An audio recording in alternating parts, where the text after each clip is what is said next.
I am Amanda, 32 years old, and the air in this courtroom is thick with a silence that feels heavier than any sound. It's the kind of silence that amplifies the frantic thumping in my chest, a drumbeat against the unjust tableau unfolding before me. My husband, or rather the man who was my husband, stands across the room, his face a mask of practiced regret. His lawyer, slick and predatory, is painting a picture of me as some vindictive ex a gold digger clinging to a past that never truly existed. He's talking about our shared property, our meager savings framing my desperate pleas for what little I deserve as greed. I see the judge's subtle nod, the jury's averted eyes, and a cold dread settles in my stomach. This isn't just about money. It's about a narrative being violently ripped from my grasp, a history being rewritten with me as the villain. I want to scream, to rip apart the carefully constructed lies, but my voice feels lodged in my throat, a silent, choked protest. The weight of their judgment, their casual dismissal of my sacrifices, presses down on me, suffocating me. How could it have come to this? How could a love that felt so real, so deeply intertwined with my very being, unravel into such public humiliating contempt? The air catches in my lungs, sharp and painful, as if the injustice itself is physically constricting me. Every polite, patronizing glance from those who sit in judgment feels like a fresh wound, a reminder of how easily trust can be shattered, how quickly loyalty can be twisted into something ugly and unrecognizable. My hands clasped tightly in my lap tremble imperceptibly.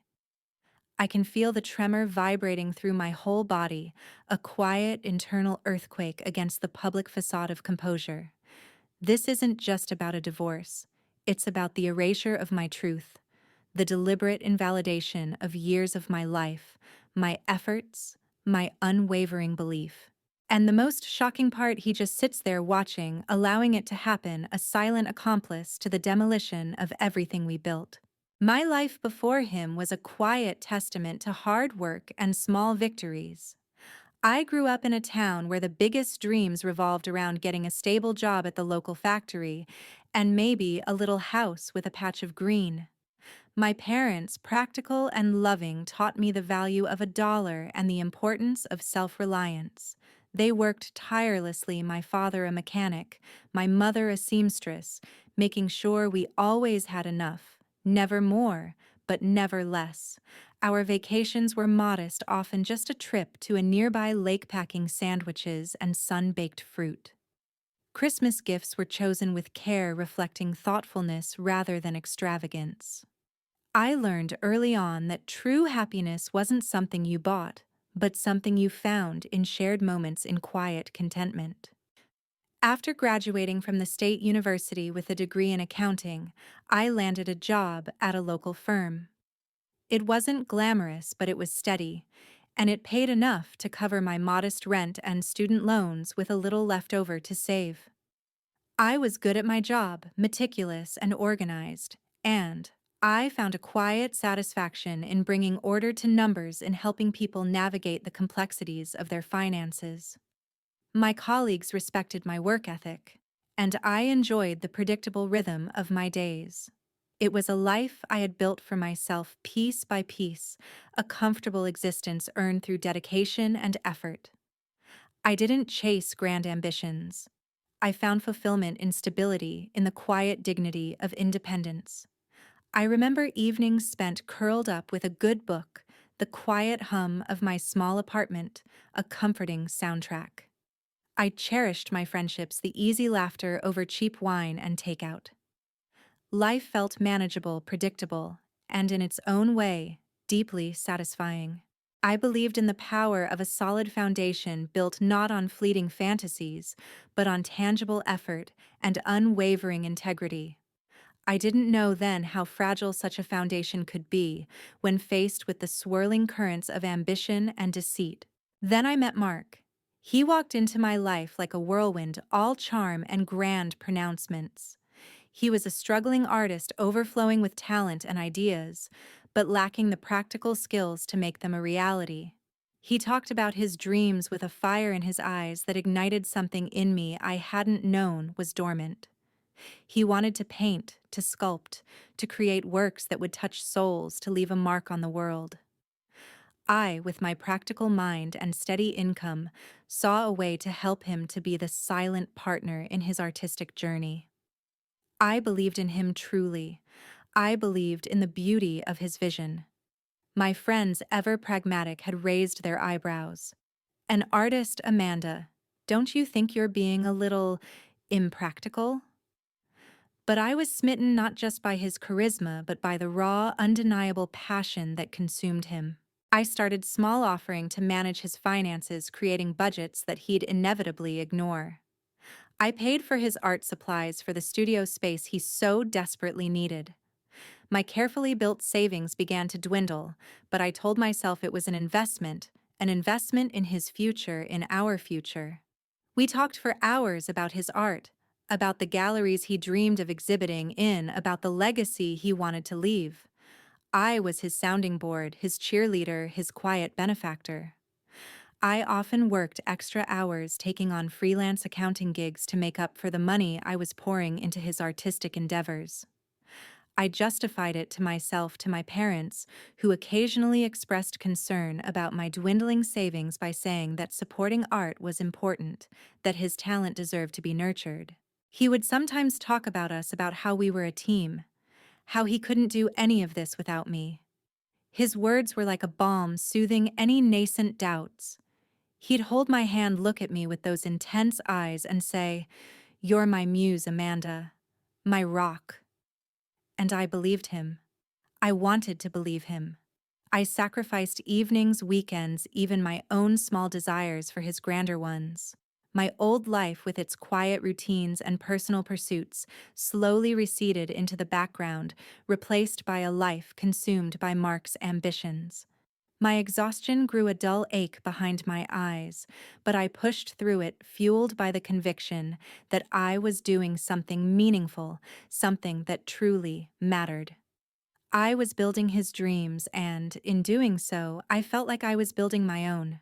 I saw our lives intertwined, his artistic success, a shared victory, my efforts, a silent, vital foundation.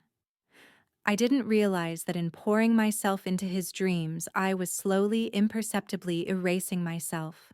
The manipulation started subtly, almost imperceptibly, like a slow erosion. At first, it was small things. "Amanda, I just need a little extra for that new canvas. It's perfect for the piece I'm envisioning." Or, "Could you handle the bills this month? I'm so creatively blocked right now. Numbers just overwhelm me."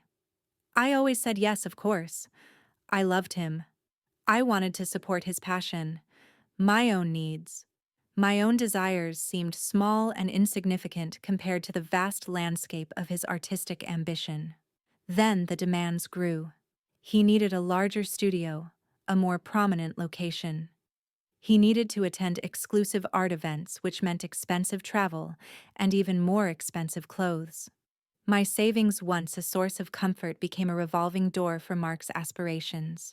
I started taking on more and more clients, working longer hours, sometimes staying up until the early hours of the morning, hunched over ledgers and spreadsheets, while he slept peacefully, dreaming of his next masterpiece. My quiet satisfaction in my own work began to wane, replaced by a dull anxiety about our finances. He would get frustrated if I ever hesitated. "Don't you believe in me, Amanda? Don't you see the potential here?"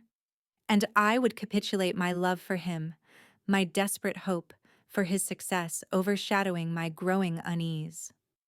I tried to talk to him once gently about our budget, about the need for a little more financial prudence. He dismissed it with a wave of his hand. "Money is just a tool, Amanda. Art is forever.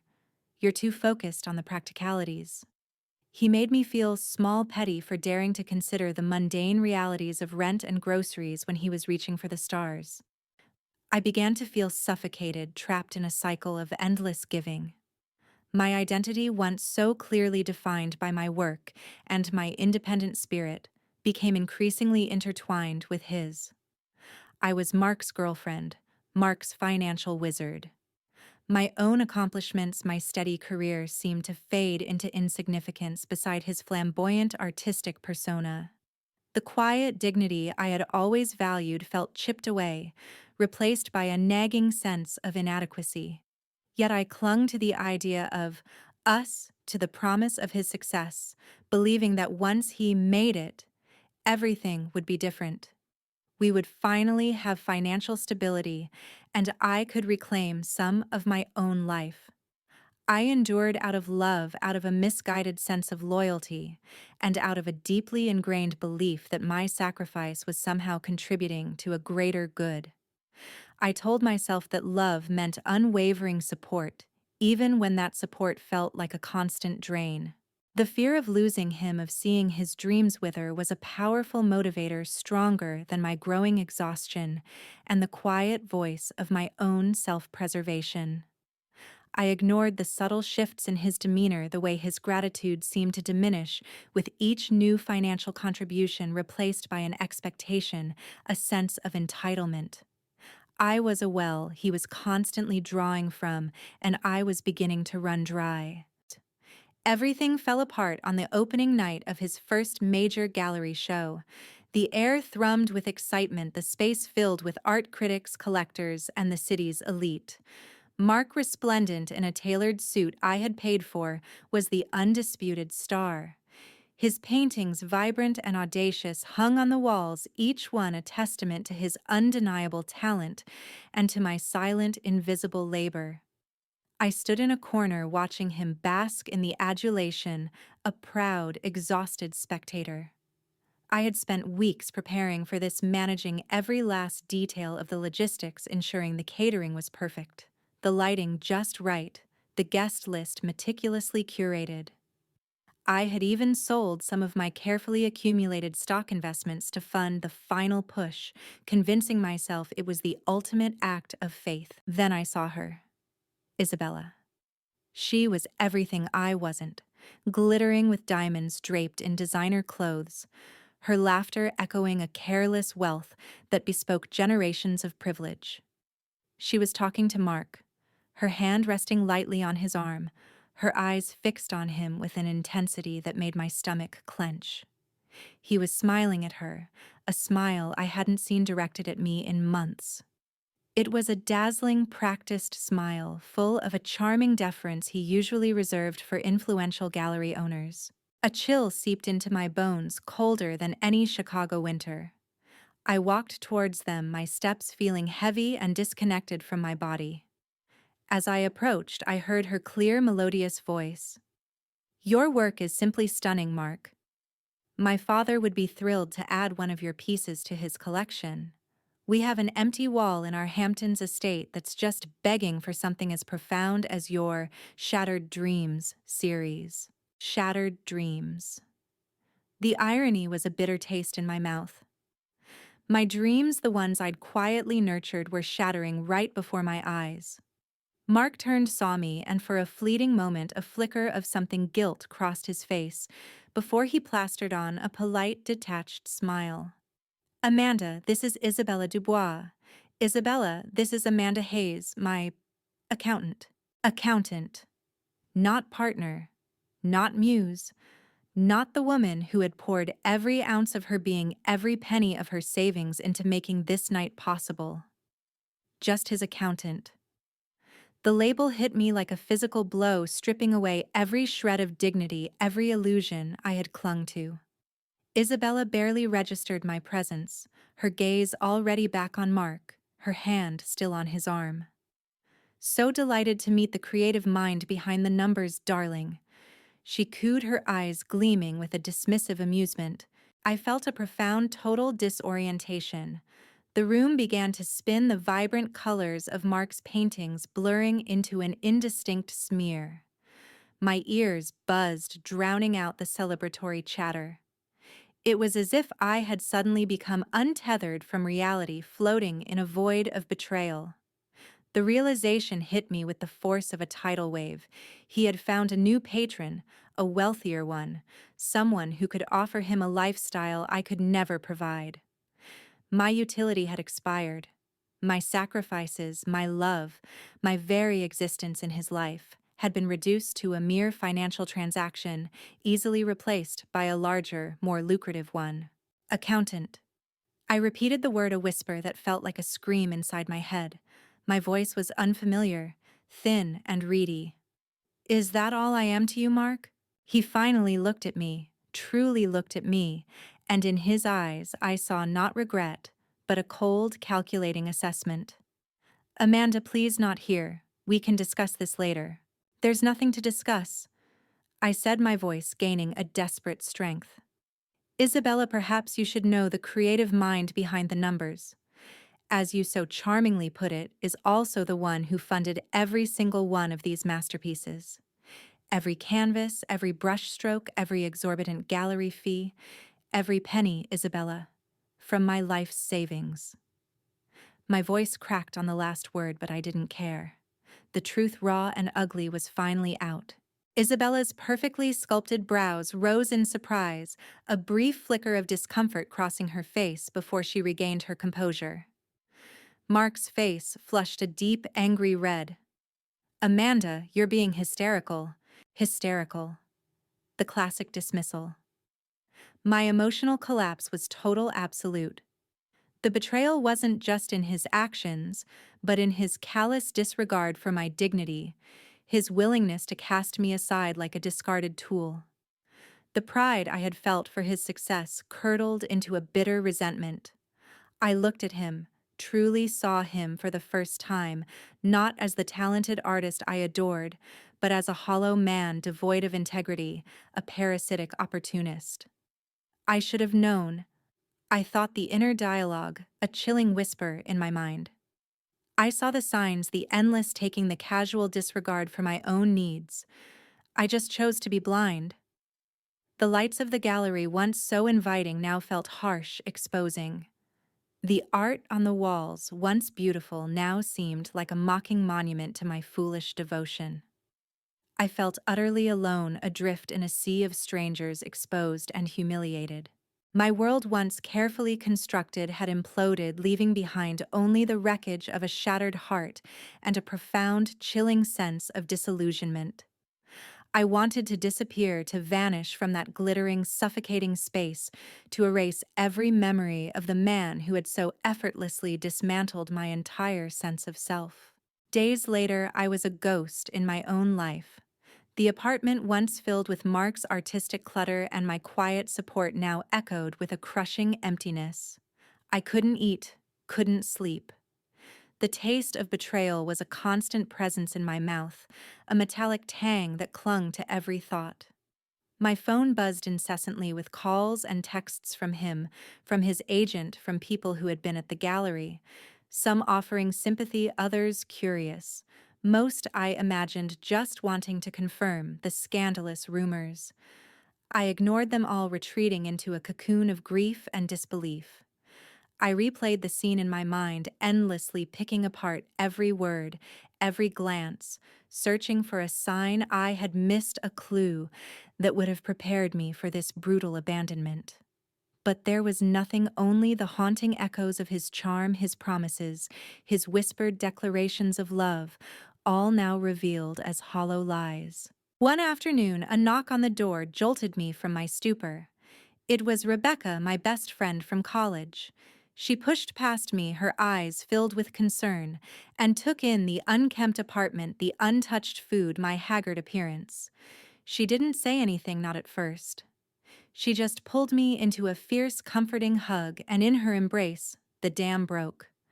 I sobbed raw and guttural, pouring out weeks of suppressed pain, humiliation, and fury. I told her everything, the endless sacrifices, the creeping manipulation, the brutal public humiliation. He called me his accountant, Rebecca. His accountant. The word still felt like a brand searing my skin. Rebecca listened, her face a storm of emotions: anger, pity, fierce, protective love. When I finally ran out of tears, she pulled back, holding me at arm's length. Amanda, she said, her voice firm, unwavering, that man is a parasite. He used you, drained you dry, and then discarded you the moment someone wealthier came along. Do you hear me? He used you. He never loved you. Not truly. Her words, so blunt, so devoid of the gentle platitudes I had expected, were a shock. They cut through the fog of my self-pity and despair. But I loved him. I whispered the admission, tasting like ash. I know you did, Rebecca replied, her grip tightening on my shoulders. And that's why this hurts so much. But your love was wasted on him. You deserve so much more than to be someone's financial assistant, someone's stepping stone. She led me to the bathroom, pushed me gently towards the mirror. Look at yourself, Amanda. This isn't you. This isn't the strong, brilliant woman I know. He stripped you down piece by piece. But he didn't break you. Not truly.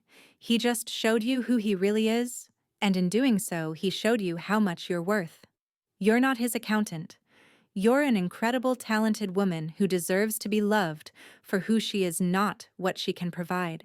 Her simple words, "He used you," resonated deep within me, a painful but undeniable truth. And then, he didn't break you. The revelation was simple, yet powerful. It was a psychological turning point. The shame I had felt, the humiliation began to recede, replaced by a cold, quiet anger.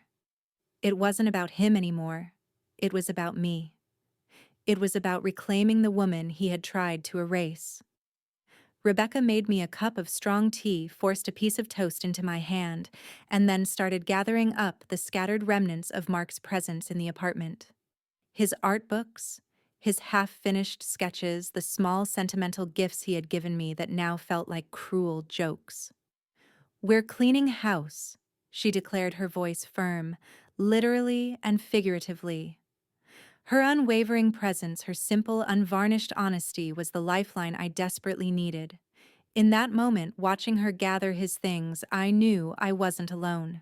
And for the first time in weeks, a tiny spark of resilience flickered within me, promising that the fire wasn't completely extinguished.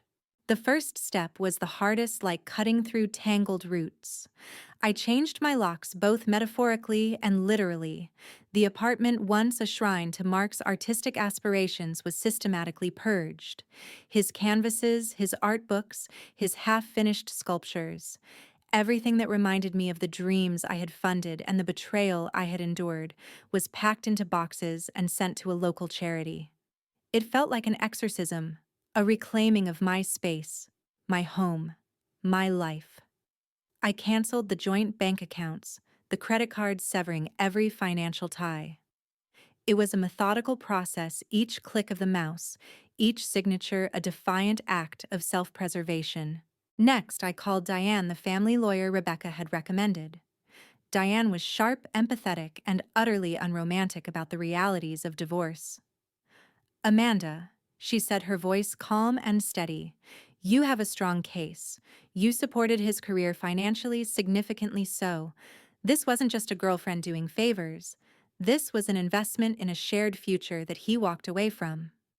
Her words were a balm to my bruised ego, a validation of the sacrifices I had made. We initiated divorce proceedings, and I prepared for a fight, a battle for every penny, every shred of dignity. I meticulously gathered every receipt, every bank statement, every email that documented my financial contributions to Mark's career. It was painful reliving each memory, each decision, but it was also empowering. Each piece of evidence was a testament to my effort, my belief, my unwavering support. This wasn't about revenge. It was about justice, about acknowledging the imbalance, the exploitation. I also re-engaged with my own accounting business with a fierce, renewed determination. My clients who had been patient during my retreat into grief were a welcome distraction. I immersed myself in their numbers, their businesses, finding solace in the familiar rhythm of financial order. I even took on new clients hungry for the work, for the sense of purpose it brought. I discovered a new drive, a quiet, almost fierce ambition that had been dormant for too long. My reputation grew not as Mark's accountant, but as Amanda, the meticulous, reliable, and increasingly sought after financial expert. I found a surprising joy in my work, a sense of control and accomplishment that was wholly my own. I cut ties with mutual acquaintances who offered platitudes, or worse, subtly hinted that I should move on or forgive. I unfriended them on social media, ignored their calls. The circle around me shrank, but it became stronger, filled only with those who truly cared, who believed in me without question. Rebecca was my rock, a constant source of unwavering support, always ready with a blunt truth or a comforting hug, whichever I needed most. My parents, initially shocked by the public humiliation, rallied around me, their quiet love a grounding force. Slowly, imperceptibly, I started to rebuild. I went back to my old routines, the quiet evenings with a book, the walks in the park, the small pleasures I had abandoned. I started painting again, a hobby I had long neglected, finding solace in the colors and textures, in the simple act of creation for my own sake, not for an audience. The strokes were tentative at first, but with each new piece, my confidence grew, a vibrant reflection of the strength I was reclaiming. The world began to sharpen, the colors brighter, the sounds clearer. The suffocating weight of Mark's betrayal began to lift, replaced by a lightness, a sense of freedom I hadn't realized I had lost. I was finding my footing, not just financially, but emotionally, spiritually. I was reclaiming myself piece by piece, rebuilding a stronger, more resilient Amanda. The past was a painful memory, but it was no longer a cage. I was stepping out of the shadow of his ambition and into the light of my own hard-won independence. The confrontation with Mark was set for the preliminary divorce hearing, a sterile courtroom designed to strip away all emotion. But I wasn't there for emotion. I was there for justice, for truth. He sat across from me, his face carefully composed, an air of aggrieved innocence about him. Isabella, of course, was by his side, her presence a silent testament to his swift replacement.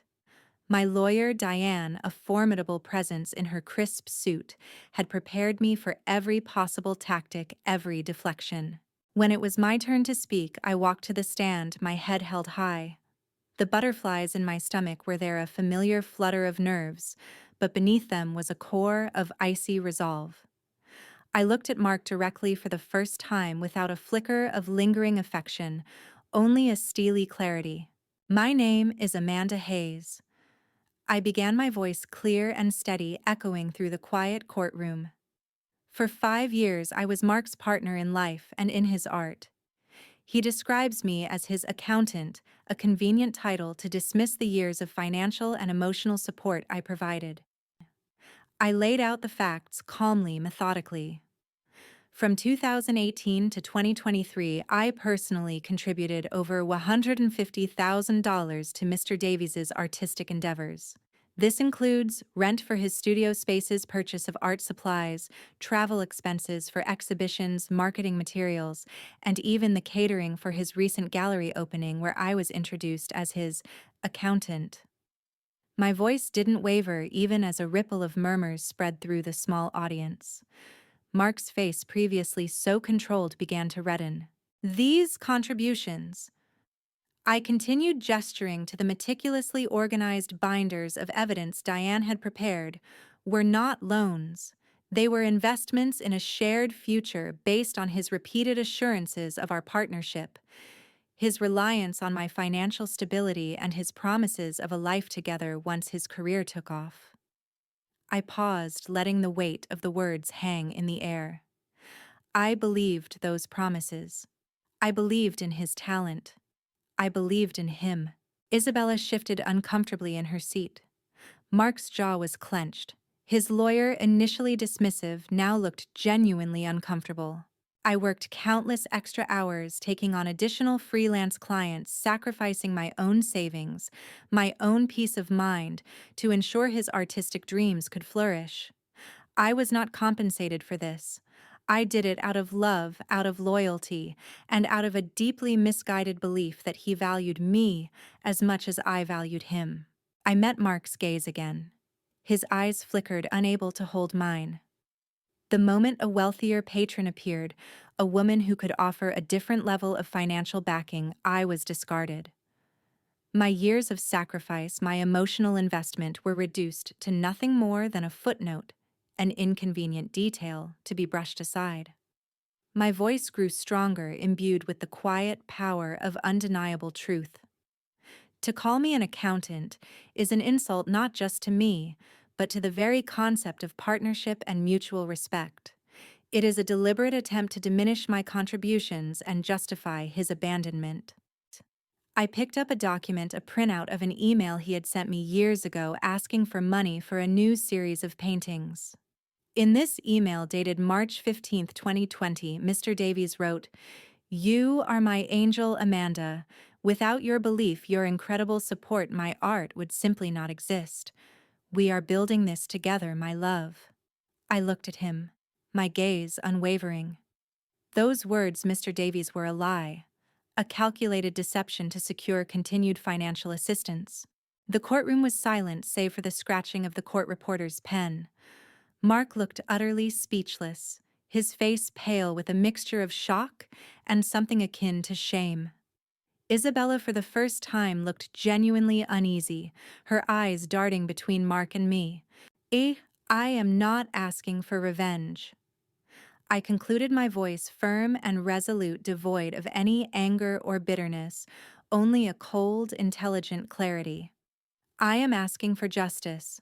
I am asking for recognition of the years of financial and emotional capital I invested in a partnership that was unilaterally and cruelly dissolved.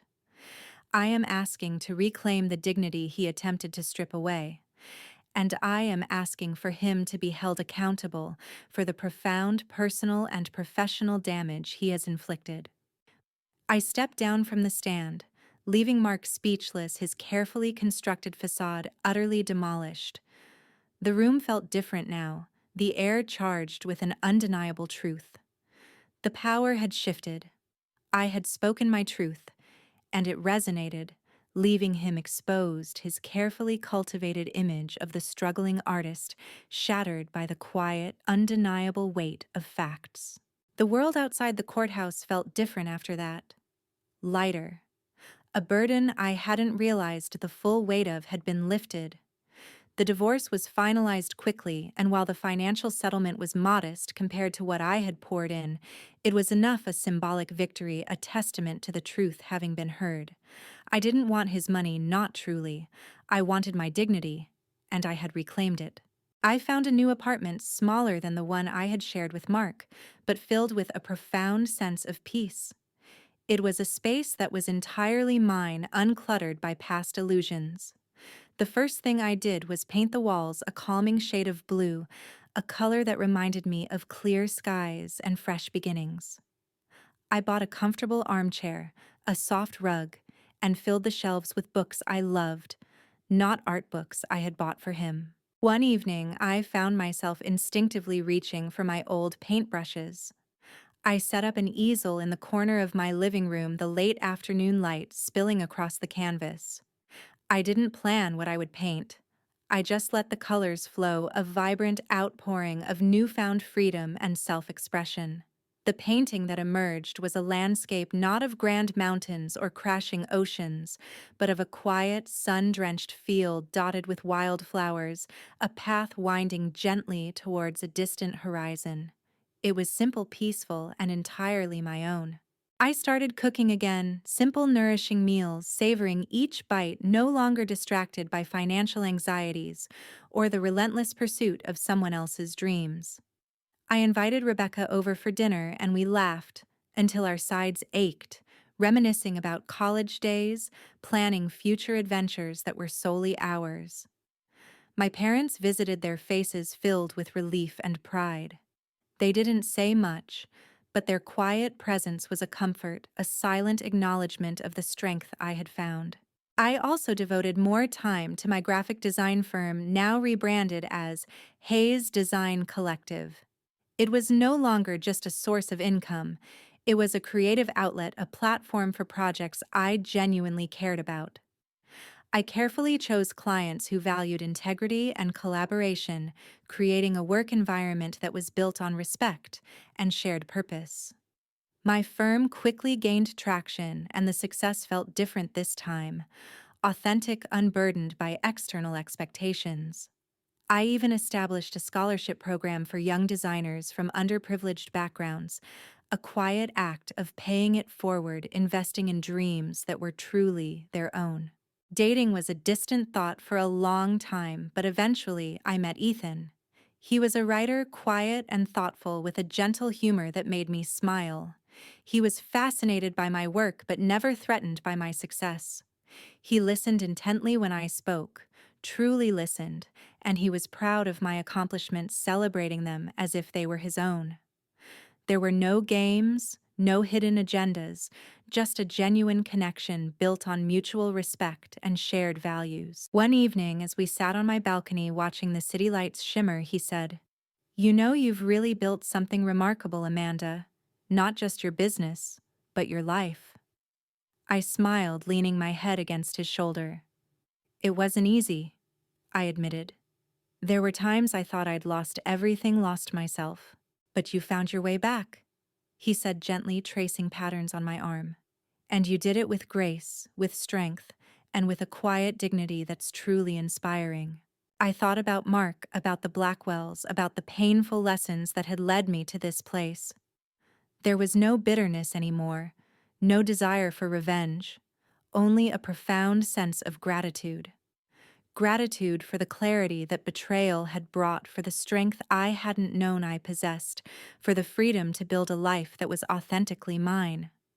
The true value of everything I had been through wasn't in the money I had gained or the justice I had served. It was in the realization that my worth wasn't determined by anyone else's assessment, not by a man who saw me as an accountant, not by a society that valued wealth over integrity. That understanding, that deep, unwavering sense of self-worth, was something no one could ever take away, and no amount of money could ever buy. It was the sweetest revenge of all.